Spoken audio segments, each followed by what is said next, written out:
pwesto ko na.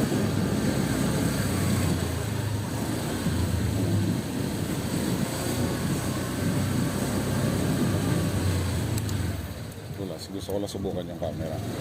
May napanood kasi ako kanina na ganun lang daw gagawin.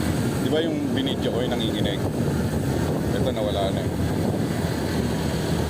Meron dong ano, merong features na moving.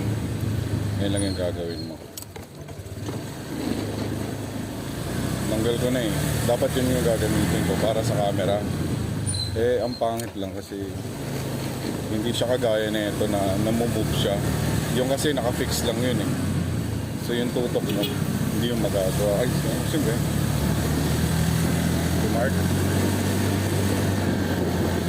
Oo.